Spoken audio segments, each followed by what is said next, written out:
네, 오늘 말씀의 제목은 여호와를 경외하는 것이 지식의 근본입니다 라는 제목 가지고 하나님의 말씀을 선포하도록 하겠습니다. 우리나라에서 교육의 본거지다 이렇게 얘기하면 강남을 얘기한답니다. 아시죠? 네. 그런데 우리 강남 어머니들께서 우리 자녀들을 양육하는데 교육비가 한 20년 정도 양육하는데 얼마 정도가 소요되냐면 10억에서 한 자녀당 20억을 쓴다고 합니다. 그러니까 한 달 500만 원에서 약 1000만 원을 한 자녀에게 쓰는 교육비라고 합니다. 그래서 약 10억에서 20억을 그 자녀들에게 쓴다고 합니다. 참 많이 쓰는 것 같아요. 유대인들도 자녀를 교육하는데 엄청난 비용을 쓴다고 합니다. 그만큼 자녀 교육이 중요하기 때문이겠지요. 그런데 우리가 이 세상을 살아가는데 왜 그렇게 부모님들이 자녀들에게 투자를 한 거 하니? 지식이 그만큼 필요하기 때문이라는 겁니다. 손흥민 선수가 축구를 잘하는 것도 왜 잘하는 줄 아세요? 네. 축구를 잘하는 지식을 갖고 있기 때문에 그렇습니다. 김연아가 왜 그렇게 피겨의 세계의 왕이 됐는 줄 아세요? 피겨를 잘할 수 있는 지식을 갖고 있기 때문에 그런 것입니다. 지식이 이만큼 중요하다는 말씀입니다. 우리가 이 세상을 살아가는데 필요한 3가지 필수 요소가 있어요. 첫 번째, 생명입니다. 그리고 지식과 지혜가 필요합니다. 그럼 지식이 무엇이냐, 지혜가 무엇이냐 얘기한다면 지혜는요, 우리가 배웠던 지식을 잘 활용할 수 있는 능력을 가진 것이 지혜라고 얘기합니다. 그러면 지식은 무엇이에요? 지식은 오늘 본문 말씀처럼 여호와를 아는 것이 하나님께서 지식의 근본이라고 말씀하고 계십니다. 그러니 우리가 지식을 알아야 되는데 그 지식의 근본이 무엇이라고요? 여호와를 경외하는 것. 이 여호와를 경외하면 어떻게 된다고요? 우리가 이 세상에 살아가는데 또 천국까지 가는데 필요한 모든 것을 다 얻는다는 말씀입니다. 요즘에 잘 나가는 세상에 기업가가 있어요. 여에스더 박사와 홍해걸 박사 부부 이야기입니다. 여에스더 박사가 자기의 어린 유년 시절의 삶을 쭉 이렇게 간증처럼 이야기를 하더라고요. 이름이 여에스더이니까 보나마나 무슨 집이에요? 성당을 다니는 집안 갔어요. 세례명이잖아요, 에스더.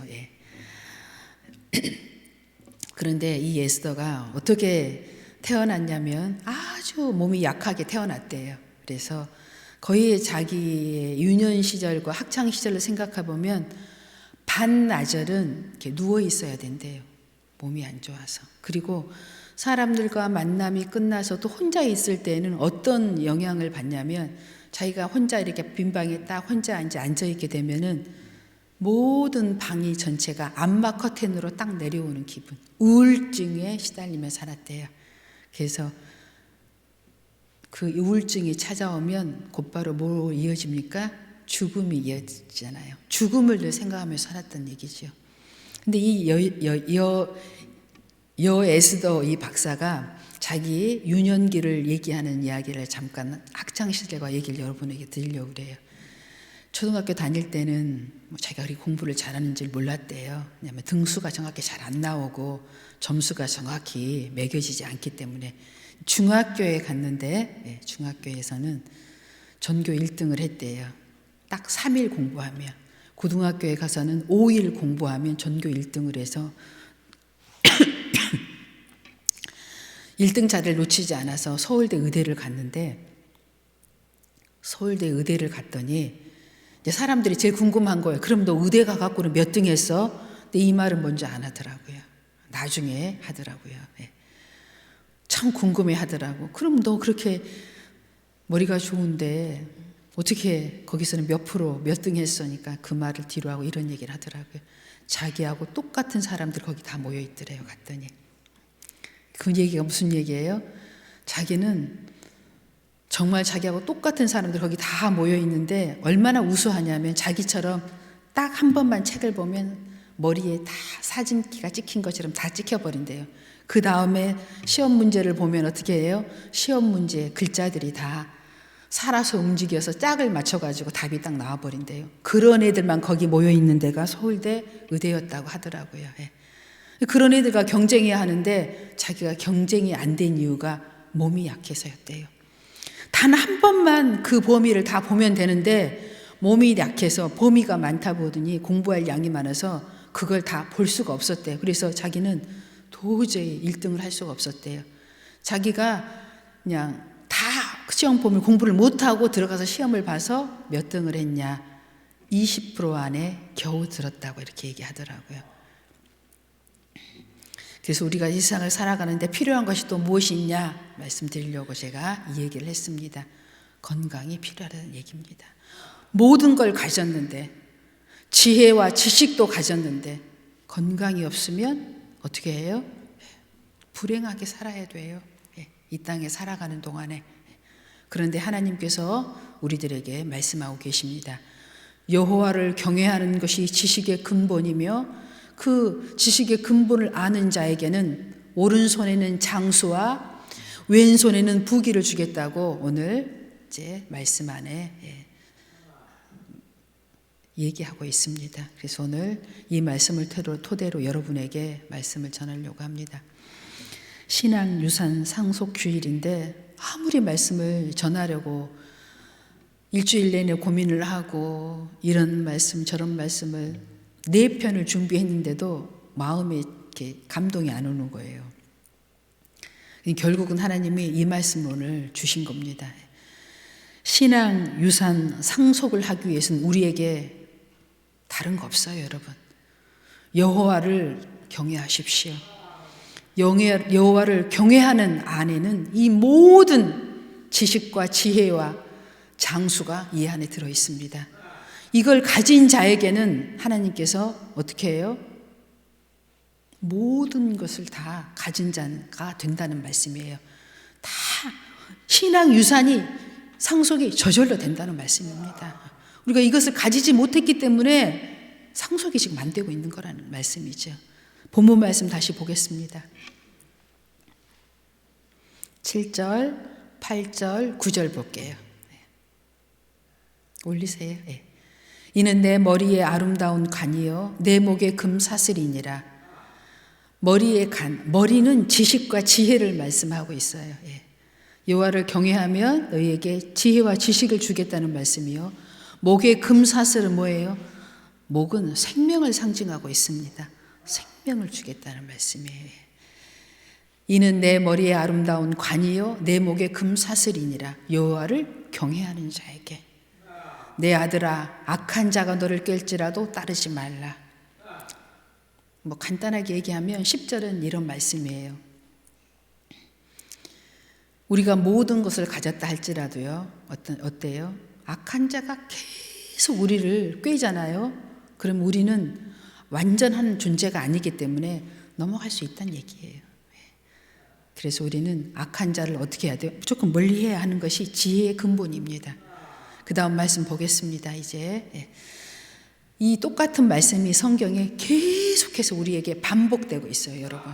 성경은 계속 새로운 말씀이 전개되고 있지 않습니다.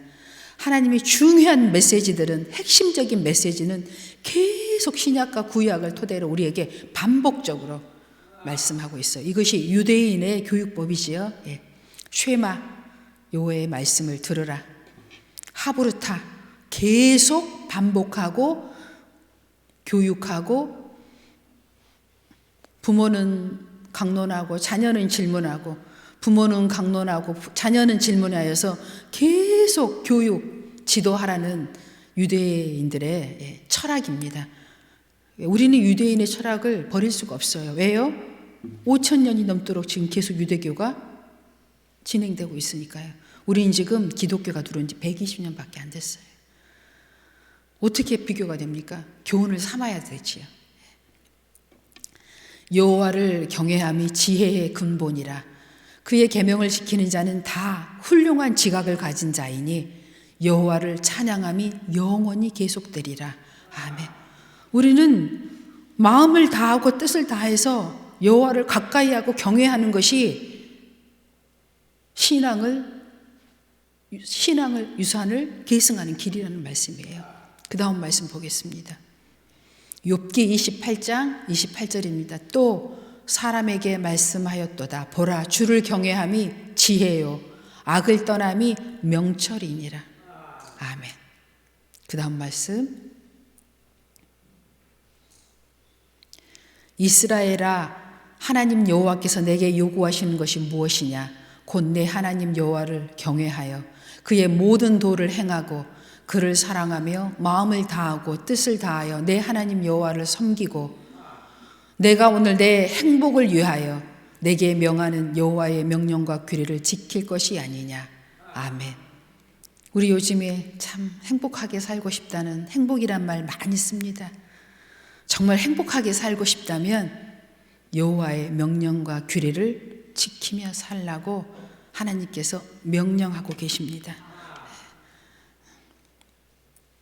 그 다음 말씀 보겠습니다. 잠언 6장 20절 22절입니다. 내 아들아, 내 아비의 명령을 지키며 내 어미의 법을 떠나지 말고 그것을 항상 내 마음에 새기며 내 목에 매라. 그것이 내가 다닐 때 너를 인도하며 내가 잘 때 너를 보호하며 내가 깰 때 너와 함께 말하리라. 아멘. 우리가 정말 잠잘 때에도 여호와께서 지켜주시지 않으면 마귀가 틈을 타더라고요. 잠잘 때에도 여호와의 보호하심과 지켜주심이 우리는 필요한 불완전한 존재들입니다. 잠들기 전에도 하나님의 축복이 필요하고 눈을 떴을 때에도 하나님의 보호하심이 필요한 저희들입니다. 그 다음 말씀 보겠습니다. 지혜가 제일이니 지혜를 얻으라. 내가 얻은 모든 것을 가지고 명철을 얻을지니라.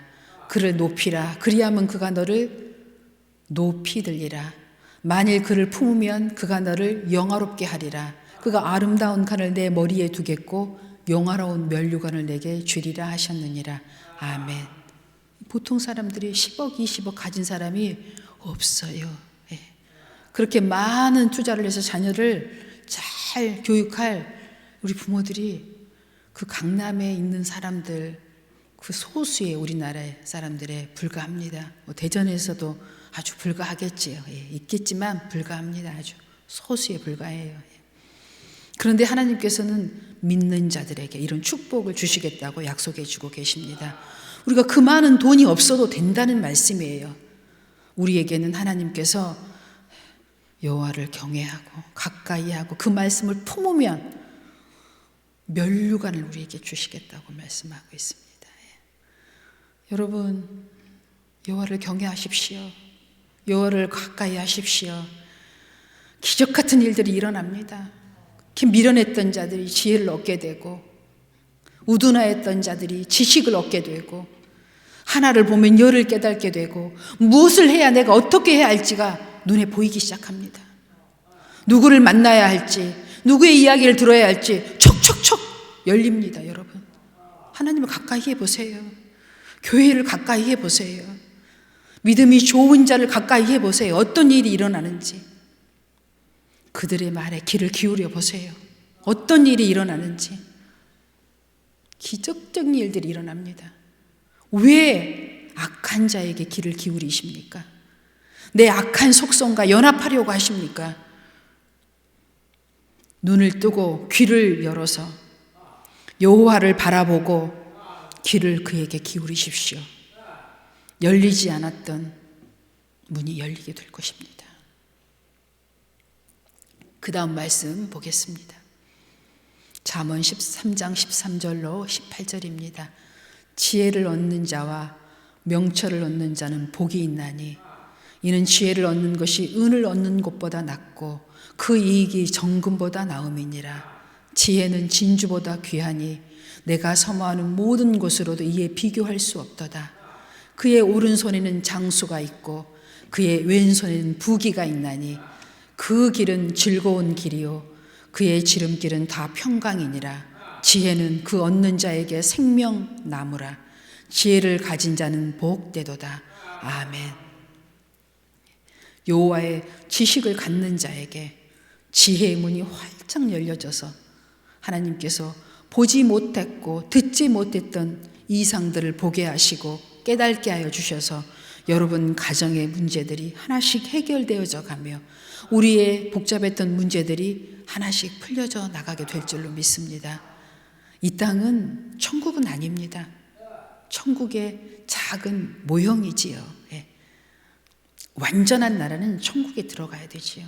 항상 우리 안에 문제는 있는 거예요. 이 문제가 없다면 우리가 하나님을 찾을 것 같습니까? 다 우리가 하나님 될 겁니다, 아마. 문제가 있기 때문에, 아픔이 있기 때문에, 상처가 있기 때문에 하나님을 바라보잖아요. 그 완전하신 하나님을 찾잖아요. 그 말씀에 귀를 기울이잖아요. 어떻게 해야 될까? 내가 어떤 길을 가야 할까? 이 선택 중에 오른쪽을 선택해야 할까? 왼쪽을 선택해야 할까? 갈등하잖아요. 왜요? 불완전하기 때문에. 우린 다 실수할 수 있습니다. 그러나 그 실수를 만회할 수 있는 길은 하나님께 있습니다. 하나님의 말씀을 붙드는 자에게 하나님이 힘을 주실 줄로 믿습니다. 그 다음 말씀 보겠습니다. 잠언 4장 14절로 15절. 사악한 자의 길에 들어가지 말며 악인의 길로 다니지 말지어다. 그의 길을 피하고 지나가지 말며 돌이켜 떠나갈지어다. 아멘. 우리는 왠지 선을 행하는 것은 참 어렵지만 악한 꾀를 부리는 것은 쉬워요. 그래서 선을 하기 위해서는 부단한 노력과 훈련이 필요하지만 악한 자의 뜻을 따르는 것은 1초면 끝납니다. 바로 할 수 있어요. 그렇게 쉬운 것이 악한 길에 들어서는 것입니다. 그래서 악한 것은 우리가 쉽기 때문에 어떻게 해야 돼요? 엄청 우리도 노력해야 한다는 얘기예요. 그 길에 길어서지 않으려면. 그래서 첫 번째 지혜가 뭐예요? 그냥 짝하지 말아라. 그 길에도 가지 말아라. 손도 대지 말아라. 함께 하지 말아라. 이것이 지혜입니다. 묻어요. 먹을 가까이 하면 먹물이 튑니다. 왜 주방에 들어가면 앞치마를 우리가 입고 들어가요? 무조건 주방에 들어가면 음식이 튀더라고요. 모든 오염물질이 튀더라고요. 그래서 무조건 앞치마 입어야 돼요. 예. 지혜 뭐예요? 예. 악한 자랑 딱하지 말라는 말씀입니다. 예. 신앙이 좋은 사람과 함께 해야지 나보다 신앙이 못한 사람과 더 가까이 하면 내가 그 사람을 이끌어줘야지 거기에 빠진다니까요. 예. 그것이 우리의 불완전한 모습 중에 하나예요. 예. 항상 위를 쳐다보십시오. 땅을 보지 말고 위를 보십시오. 앞서가는 사람의 뒤를 따라가고 위를 보고 나보다 뭐라도 하나를 더 잘하는 사람을 바라봐야지 왜 나보다 못한 사람을 봅니까? 저는 사실 그렇게 막 지혜가 많고 이렇게 지식이 많고 이런 하고 전혀 관계가 없는 사람 중에 하나예요. 너무 지극히 평범하고 어떻게 보면 평범 이하 그 정도인 사람이거든요. 근데 딱 하나 제가 있는 게 딱 하나가 있어요. 저는 그냥 앞을 봐요. 나보다 못한 사람은 절대 친구도 안 하고 보라보지도 않아요. 그게 제가 갖고 있는 하나님이 주신 지혜인 것 같아요. 네. 그럼 못난 사람이 볼 때는 좀 잘난 척 한다고 하겠지만 그게 싫어요. 그냥 나보다 못한 사람하고 짝하는 거 그게 싫어요. 그냥 앞서가는 사람을 바라보고 거기랑 함께 있는 것이 그냥 저는 좋아요. 그냥 그게 저의 지금 지나보니 큰 장점이었고 강점인 것 같아요. 항상 나보다 잘하는 사람을 바라봤어요. 쟤는 왜 공부를 잘하지? 그냥 거기를 바라봐요. 잘 못해도 그 사람이 좋아요. 잘하는 사람이. 나보다 뭐든지 이렇게 뭔가 지식이 풍부한 사람이 좋아요. 그 사람을 바라보고 있는 게 좋아요. 그 사람과 함께 있는 게 좋아요. 그냥 내가 못해도 늘 그래 왔던 것 같아요. 모자라고 부족해도. 그 다음 말씀 보겠습니다. 속지 말라. 악한 동무들은 선한 행실을 더럽히나니. 아멘. 뭐 두말할 나이가 없지요. 네. 시편 1편 1절 마지막 말씀입니다. 복 있는 사람은 악인들의 꾀를 따르지 아니하며 죄인들의 길에 서지 아니하며 오만한 자들의 자리에 앉지 아니하고. 아멘. 짝하지 않는다는 얘기예요. 복 있는 사람은. 여러분 항상 앞만 보십시오. 배울 점이 있는 사람을 바라보십시오. 나보다 더 약한 사람은 내가 이끌 수 있을 때, 어떤 유혹에도 내가 꺾이지 않을 믿음과 확신이 넘쳐날 때, 그때만 상대해 주는 거예요. 그렇지 않을 때는 앞만 보셔야 돼요. 그 앞이 누구예요? 먼저 가신 우리 예수님, 십자가, 부활하신 예수님, 지금도 우리 함께 하시고 내 안에 계셔서 우리에게 역사하신 하나님. 주님께서 이렇게 말씀하셨습니다. 무슨 일이 있든지 여호와를 붙드는 자 되라. 그리고 주는 그리스도시요 살아계신 하나님이시니이다 라고 늘 고백하랍니다. 그러면 여러분의 문제가 풀리게 될 것이라고 말씀하셨어요. 주는 그리스도시요 살아계신 하나님의 아들이시니이다. 이 말은 어떤 자가 고백할 수 있고 어떤 자에게 능력이 나타나냐면 성령이 내 안에서 함께하는 자에게 그 능력이 나타날 것이라고 말씀하셨어요. 주는 그리스도시요 살아계신 하나님의 아들이시니이다 라고 계속 고백하래요. 그럴 때 하나님께서 역사하시겠답니다. 병든 자는 치유받고 우울한 자에게는 치유의 역사가 일어나게 될 것입니다. 기도하겠습니다. 주는 그리스도시요